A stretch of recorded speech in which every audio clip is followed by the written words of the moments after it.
once in a while, you'll be reminded that the internet isn't ran on happiness, sunshine, and rainbows just because you watched a 10 videos that will restore your faith in humanity compilation on YouTube, but is actually ran and fueled on hatred, evil, and incels. Evil and hate to the internet is like gas to cars. Without it, it wouldn't even run or even turn on. Now, usually the internet will give us our daily dose of evil and hate by just revealing that, like, the latest Minecraft YouTuber touches kids. Like, oh my god, what a surprise! But not this time, ladies and gentlemen. You see, the latest installment of evil, hatred, and incels is actually this adult gooner game on Steam called No Mercy. And if you guys ever heard about this game, it's a game on Steam where you play as a stepson that has to SA and force yourself onto women, specifically your stepmother and your aunt.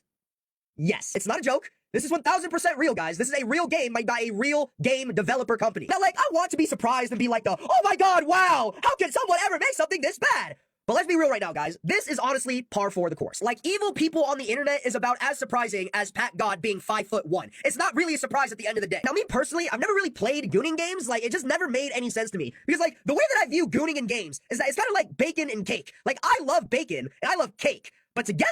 I don't think so, man. I'd rather just have them separate. It's the same thing with gooning and games. Why in the hell would I want to goon and game at the same time? You know how, like, weird that must be? Like, could you imagine trying to stroke out a fat-ass nut, and then mid-stroke, you gotta try and solve a crossword puzzle? Like, who do you think I am? Like, it's honestly just too much work for me. Like, I'm trying to focus on my main task here. I can't spend part of my time trying to think of a 6-letter flower that smells like honey. Now, regardless about how I feel about Goon X games, it's undeniable that this game is dangerous. This game was made by this evil game company called Zerat Games, and as serious as this game is, I cannot deny the fact that this game is comically evil. Like, the name and description of this game alone is so stereotypically bad, it almost feels like a joke. Like, are we being for real right now, dude, with this name? No Mercy? Really? That's the best name you can think of? Who the hell made this title, bro? Judge Holden? Like, why is it so cinematically malicious? No Mercy. God damn, dude, did Thanos make this shit? Like, what the hell is the next game gonna be called, dude? When their age is on the clock? Yeah, no, we can stop that right there. Police! Help! And the description for this game is so disgusting, but the developers of this game wrote the description in the most PR way possible because they didn't want to expose their game for what it truly is, which is a sex crime game. Like, I'm going to read the description of this game for you word for word. This is literally the description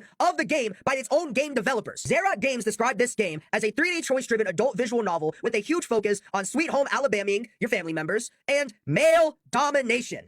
That's male domination. Are we serious, dog? In short, it's a game where you commit SA and force yourself onto your own stepmom. Like, what do you mean male domination, my boy? That's like saying, nah, bro, I don't touch kids.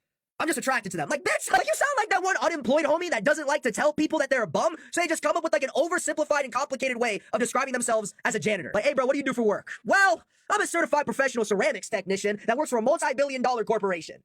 So you're a janitor at Taco Bell. Yes, like, that's what I thought. Like, that's what Zerat Game sounds like right now. We are a game about male domination, not about SA, guys. Okay, read between the fine lines. Like, there's a difference, dude. Like, man, these guys are so disgusting and gross, man. Why are you even trying to hide the fact that your game is not evil? Like, if you're gonna put all this time and all this effort and all this money into making this heinous creation of a game, you might as well embrace it. Like, don't try to be all PR and hide in the shadows about what your hellspawn of a game is. No, dude, if you're gonna be evil, be upfront about it. Like, this is what pisses me off about some of these kinds of people, man. Like, they feel emboldened enough to make and create this type of content, but aren't cocky enough to actually tell us for what it is, because they're a bunch of weak cowards that would rather hide in the shadows. And you can tell they're a bunch of cowards because as of recording this video, Zerat Games pulled the game from Steam themselves, which I want to point out, by the way, I think it's a shame and a huge disappointment to Steam about the fact that they even allowed this game to be on their platform for this long, and it probably would have stayed on their platform for even longer if they never removed the game from the platform themselves. So Steam, you should be ashamed of yourself. A game like No Mercy has no business to ever be promoted on any gaming platform whatsoever. And the fact that you didn't even do anything to remove that game and all you did was put an 18+ sticker on it is honestly extremely telling. But that's not even the craziest part about this whole situation. The craziest part about this situation, guys,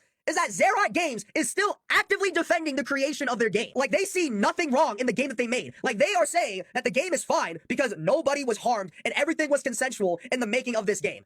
Like, that makes it any fucking better. Like, yeah, man, you're making a game where you SA woman. Yeah, I mean, look, their game characters aren't real, but you're still weird, disgusting, and gross for doing that. And I sure as hell do not feel safe around you. And I don't feel safe around anybody that bought and played this game. It doesn't matter if the characters were real or fake. I don't want to be around people that have fantasies like that. So I've been seeing a lot of people that have this sort of sentiment towards this game, where they're actually defending this game, which is so disgusting in and of itself. But their stance on it is that because it's a game and the characters aren't real, then who cares? It's fine. Nobody was harmed. Which, to an extent, I can kind of see. But, like, when you really look into it, that stance is completely flawed and makes no goddamn sense. Like, the difference between games like No Mercy versus games like GTA or Red Dead Redemption is that these games play to completely different fantasies. Like, the odd mystique behind games like GTA and Red Dead is that you get to either play as a ruin-tune cowboy that wrangles and robs KKK members, or as a hard street gangster that hustles the streets for power, money, and fame. And these roles have been memorialized in tons of media, like TV and movies alike. Whereas in games like No Mercy, you play as R. Kelly and Bill fucking Cosby. Like, they're not comparable in the slightest. Like, there is no fantastical element to you forcing yourself onto a woman. It's just disgusting and weird. The fantastical element behind these other games is that you get to escape reality and play as a cowboy or a cool-ass gangster. What escapism do you even get from playing a game like No Mercy? Dark, evil, and twisted ones that make you a genuine threat to society. So, like, anybody that played this game, stay away from me, stay away from my family, and you genuinely need to go get yourself some help. Like, you are so messed up in the head, dude. And, like, this whole argument of it just being a game is completely false. And it's honestly, to me, insulting to even compare a game like No Mercy to games like GTA or Red Dead Redemption. Like, there is absolutely zero justification for the creation of this game, and Xerath Games needs to be disbanded, bankrupted, and all the game developers need to be investigated, and I hope none of them ever get another job at any other game studio making games ever again.